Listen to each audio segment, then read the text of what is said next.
प्रधानमंत्री मोदी ने कहीं ना कहीं साफ कर दिया है कि अब कितने काम बचे हैं और पहले क्या क्या काम नहीं हुए थे जिनको अभी तक करना पड़ा।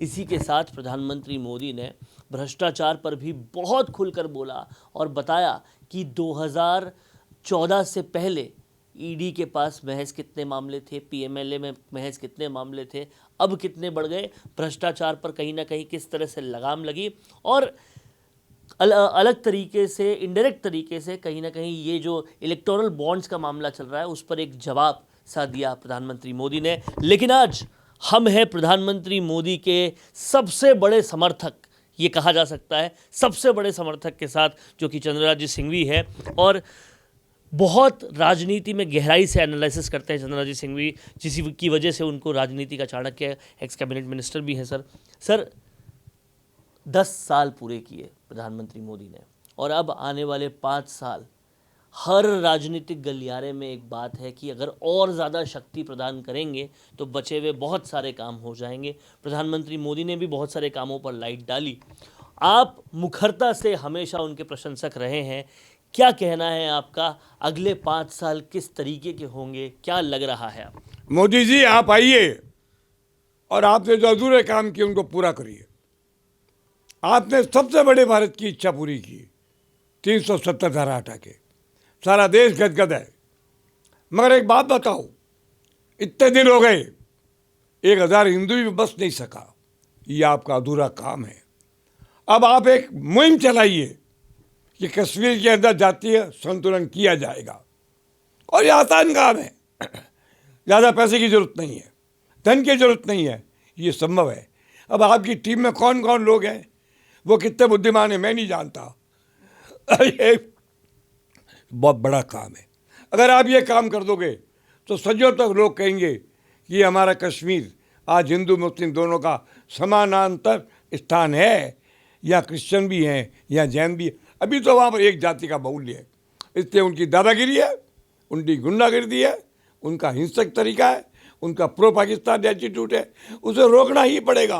और आप कह रहे थे मोदी जी रुकेगा, मैं ये नहीं कहता, वाकई देशभक्त मुसलमान भी हैं, अच्छे अच्छे लोग भी हैं, लेकिन प्रतिशत बढ़नी चाहिए। इसके लिए कानून का दायरा लो, आप बहुत कुछ कर सकते हो।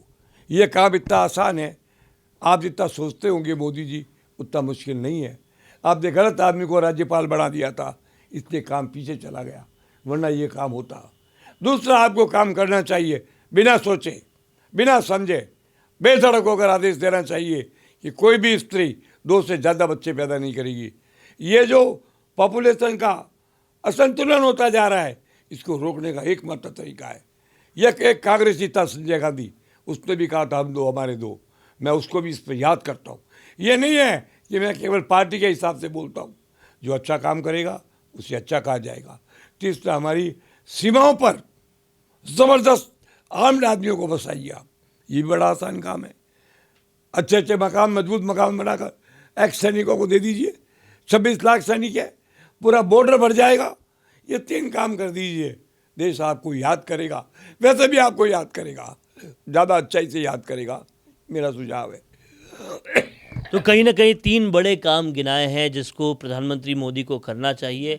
हालांकि प्रधानमंत्री मोदी ने और भी कई सारे कामों पर लाइट डाली है जो होने चाहिए, लेकिन बड़ी बात यह है कि इस इलेक्शन में भाजपा और एनडीए बड़ी ताकत के साथ आएंगे तभी ये काम हो पाएगा। लेकिन इस ताकत को रोकने के लिए काफ़ी सारी कोशिशें हो रही है, खासकर इलेक्टोरल बॉन्ड्स को लेकर। उनके जो सारे एसबीआई को खोलने को बोले हैं डेटा, उसको लेकर सारा डेटा भी सामने आ चुका है। ये होना चाहिए।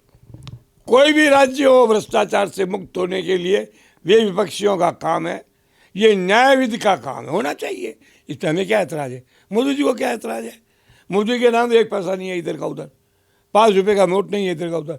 और पार्टियाँ चुनाव के लिए, पार्टी चलाने के लिए अर्थव्यवस्था करती है।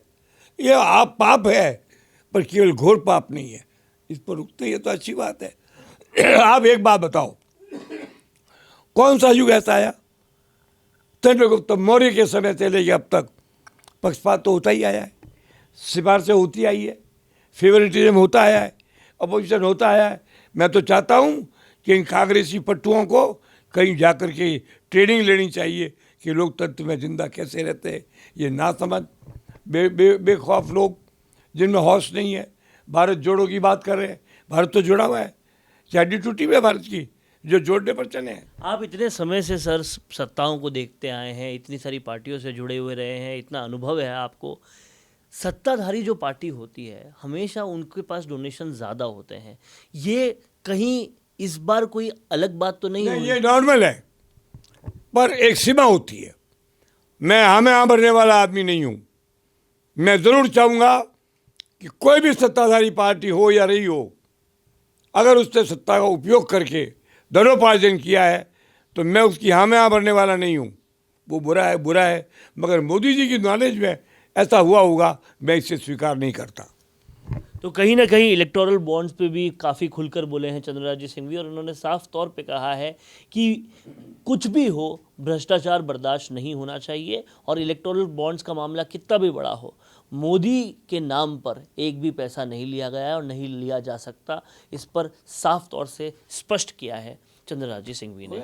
कैमरामैन के चेतन के साथ वरुण मंसाली, राजस्थान संवाद के लिए। कोरोना सोल्टेक क्वालिटी, डेडिकेशन और कस्टमर सेटिस्फेक्शन को प्रायोरिटी पर रखते हुए हर इंडस्ट्री की इलेक्ट्रिसिटी में कॉस्ट सेविंग कराने और उन्हें रिन्यूएबल एनर्जी की ताकत देने के लिए लगातार काम कर रहा है। क्योंकि कोरोना सोल्टेक में हमारा मानना है कि देश के रिसोर्सेज को सस्टेनेबल बनाने के लिए जरूरी है कि हम सबका उसमें बड़ा कंट्रीब्यूशन हो। इसीलिए सोलर प्रोजेक्ट्स की टाइमली डिलीवरी करते हुए एक पार्टनर की तरह आपकी इंडस्ट्री को हम अपडेट करते हैं और हमेशा आपकी सर्विस के लिए तत्पर रहते हुए सोलर एनर्जी का पूरा पोटेंशियल आपको मिले, इसी दिशा में काम करते हैं।